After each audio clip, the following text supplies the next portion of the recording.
नोंथांमोननि गेजेरजों जोङो दुलाराय बर' फरायसा आफादनिफ्राय सनितपुर जिल्ला दुलाराय बर' फरायसा आफादा देग्लायनि मेट्रिक आनजादाव सेथि मासि उथ्रिनायनि गेजेराव बिथांमोनहाबो टप 10 सायख'नानै बाहाय मान बावदों आरो गासै मेट्रिक आनजाद उथ्रिसारनाय फरायसाफोरखौ लानानै दुलाराय बर' फरायसा आफादनिफ्राय सनितपुर जिल्लानि बिसेसके बिथांमोनखौ जोङो मान बावहरबाय आरो बिथांमोननो जों हामलायथि हरबाय जाहाथे बिथांमोनहा दिनैनि गासै फार्स्ट डिभिजन सेकेन्ड डिभिजन जायफ्रा थार्ड डिभिजन उथ्रिसारदों बयबो जाहाथे उन समाव गुन गोनां सोलोंथाइ लानानै सुबुं धोननि आंखालखौ सुफुंनायाव बिथांमोना बयबो बिहोमा होलांनांगौ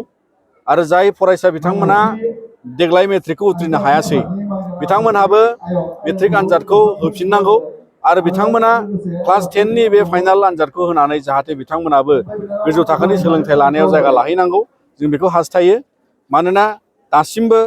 जोङो दुलाराय बर' फरायसा आफादनिफ्राय जों मोनदांनो हायो जे गोबां जोंहा गुन गोनां सोलोंथाइजों एबा गुन गोनां सोलोंथाइ लानानै जोङो दावगालांनांगौनि गोबां जुजिनांगौ थासारि दङ जेरावबो जोंहा दा बर' बिजोंनि फरायसाफोरखौ लानानै बा बर' बिजोंनि फरायसालिफ्राव गोबां माखासे जेंना दङब्लाबो जों आसा खालामो जाहाथे सरकारखौ जोङो नारसिनगोन बर' थुनलाइ आफादाबो नारसिनो एबसुआबो नारसिनो थिग बेबादिनो जोङो बायदि सरकारि फरायसालिफोरनि जेंनायानो जाथों आरो सरासनस्रायै गुबुन समाजारि बिथिङावबो थासारिनि जेंनायानो जाथों बेखौ जोङो अराय जुजिलांगोन आरो जाहाथे फरायसाफ्रा बेबादि जेंनाजों मोगा मोगि जानाङा बिनि थाखाय दुलाराय बर' फरायसा आफादा जों गसंथागोन आरो बे समाव जोङो मोनसे नोजोर गोग्लैदों जे देग्लायनि मेट्रिक आनजादनि जोंनि कमल कुमार ब्रह्म देरहासार बान्थायावबो जोङो 89 जौखोन्दोआनो हायेस्ट मार्क्स जानायाव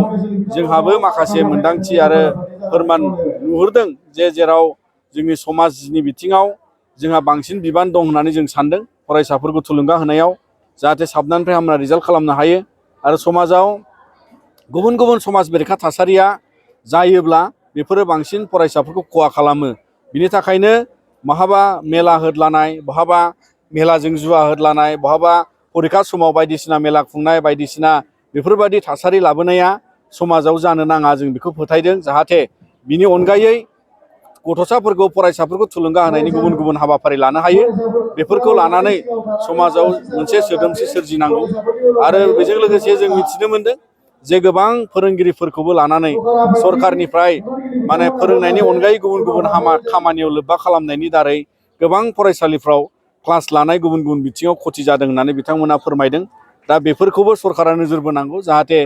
क्लास आवार बा क्लास लानाया फरायसाफोरनि थाखाय जेबो खथि जानाङा फोरोंगिरिफ्रा स्कुल नागारनानै जेरावबो थांनाङै जाहाथे थासारिखौ खालामनांगौ आरो बेजों लोगोसे जोङो बिमा बिफा दिथागिरि बयखौबो खावलायगोन जे दानि फरायसाफ्रा गोबां रोखोमनि गाज्रि हुदायाव लोब्बा जानो हमबाय थांखु बिरि सिगारेट ड्राग्स जौ बेफोरो माने दानि समाव बेफोरखौ एरायनो थाखाय फोजोबनो थाखाय जोङो नाजालांनांगोन मानोना जों हास्थायो फरायसाया गोग्गो देहा लानानै गोग्गो सोलोंथाइ लानांगौ आरो बेजों सुबुं धोननि आंखाल सुफुंनो हानायनि गोहोखौ जोङो फोलोमनो नाजानांगौ नङाबा जोंनि हारियाव जों दा दावगानो लुबैनाय हारि जौगानो लुबैनाय हारि आरो बर' बिजोंजों दावगानो मोननाय जोङो मोनसे ट्राइबेल हारि हिसाबै जोङो सुबुं सानखोआव बांसिन थानाय नर्थ इस्टनि हारि जाय हारिया जोङो माने रावनिबो खम नङा दा बेखायनो जोंनि गोहोखौ लानानै जोङो बयनिबो थुलुंगानायजों थाङोबा जोङो गेरेमसा माहारिजों लोगोसे हादोर जौगानायाव बड'लेण्ड बा जोंनि आसामखौ जौगाहोनायाव जों जोबोद मदद खालामनो हागोन आरो बिनि थाखायनो जों फरायसाफोरखौ खावलायगोन बिमा बिफा दिथागिरिखौ खावलायगोन जाहाथे गाज्रि हुदानिफ्राय बयखौबो गोजानाव दोननो नाजानांगौ जौ फेग्रा मुवा थांखु बिरि सिगारेट लोगोसेयै गोबां रोखोमनि समाज बेरेखा हाबाफारिनिफ्रायबो जों गोजानाव थानानै गोग्गो समाज दानायाव गोसो होनांगौ जिहेतु बिजोंखौल' मोनसे बर' बिजोंखौल' नोंथांमोना जिहेतु मोनसे मान होनाय जायो गुबुन बिजोंनि थाखाय मोनसे माबा गैया नामा दा गुबै बाथ्राया बे दुलाराय बर' फरायसा आफादा बर'नि माहारियारि आफाद हिसाबै जोनोम मोननाय मोनसे हारिनि आफाद जाय हारिनि आफादा गावनि मावथांखि बादियै जोङो बर'नि राव थुनलाइ बर'नि बिजों बर'नि रांखान्थि आरो गुबुन बिथिंनि हारिमुवारि दावगानायाव जोङो माने सुंथालांनो एबा बे माने जुजिनायनि दाहाराव दावगालांनो थाखाय गावनि रोंगौथिजों गावनि हारिनि सिनायथिखौ लांनायाव बर' बिजोंजों माहारियारि बादनि खोथा बर'नि गावनि बिजोंजों सोलिनानै गावनि आइडेन्टिटिखौ लाखिनायनि बाथ्रा दा बेखायनो गुदि हाबाफारिया दुलाराय बर' फरायसा आफादना गावनि असे बर' बिजोंखौ लानानै जोङो दिनै बरायो मान बावो। बेजों लोगोसे बर'नि राव थुनलाइखौ फेहेरनायाव मदद जानांगौ। बर' फरायसाफ्रा गुन गोनां सोलोंथाइ लानानै बुहुमाव गेदेर गेदेर सुबुं जानांगौ, जादोंबो जानोबो हागासिनो दं। गोबां जोंहा गेदेर गोरों गोरा सुबुंफोर दं आरो बेखायनो बे माहारियारि आफादनि बे प्रधान गुदि दायित्व गुदि बिबान आरो बिनि थाखायनो बर' बिजोंनि फरायसाफोरखौल' जोङो कमल कुमार ब्रह्म देरहासात बान्था होयो। बिनि थाखायनोल' जोंनि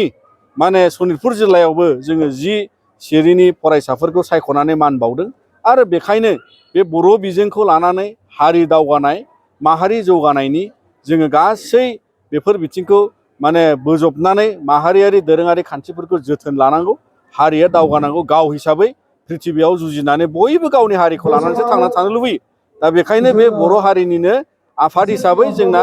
नोजोर आरो थांखिया बिदिनो थांगोन आरो जोङो गुबुन बिजोङाव फरायनायखौबो जोङो माने जायगा जायगा जिल्लाफ्रा जेराव बर' मिडियाम गैया बिथांमोना बर' फरायसाफोरखौ फरायदों। उफाय गैया जोङो माने जोंनि गोबां जायगायाव जिहेथु मिडियामजों मिडियाम एसामिस मिडियामबो फरायो, सोरबा इंराजि मिडियामबो फरायो। दा बेखौ लानानै सोलोंथाइया बयनिबो गोजोर जानांगौ जों हास्थायो। दा बेल' नङा, जोङो जेरावबो जेरैखि जाया जुजिनायाव बयनिबो मदद नांगौ। दा बेखायनो जोंनि बरायनाया बर' बिजोंल'ब्लाबो जोङो बयनिबो फरायनायखौ मान होयो जाहाथे बयबो गोग्गो सोलोंथाइखौ लानानै दावगालाङो। सनितपुर जिल्लायाव फरायसालिनि माखासे जेंनाफोर दङ, जेरै प्रफेसनेल रिक्रुट जायो आरो फोरोंगिरिफोरखौ बबेबा फरायसालियाव खम नुनो मोननाय जायो। दा दा बिनि थाखाय फरायसाफोर हिसाबै नोंथांमोना जोङो नुनो मोनो जोंहा सनितपुर जिल्लाया बिसेसके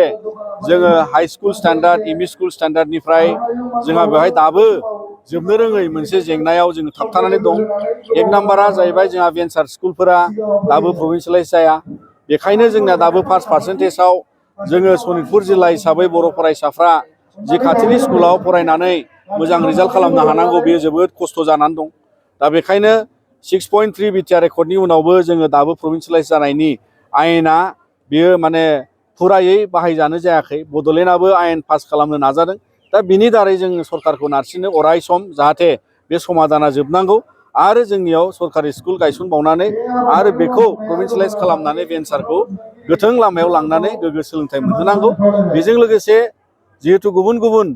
फरायसालियाव सरकारि एलपि स्कुल एमइ स्कुल जोंनिफ्राव हाइ स्कुलफ्रावबो दा बर' बिजोङाव गोबां फोरोंगिरिनि आंखाल दङ, जायखौ आसाम सरकारा सुफुंनांगौ आरो बेजों लोगोसेयै जोङो अराय हास्थायगोन जाहाथे बेफोरखौ जोङो उन समाव गोदान सरकार फैयोब्ला जोङो बेनि सायाव आरोबाव फिन जोङो जुजिलांगोन। जायखौ बर' थुनलाइ आफाद एबसुआ जों अराय सम जुजिदों आरो बेखौ जोङो फोलोमनो थाखाय अराय सरकारखौ नारसिननानै जों नाजालांगोन।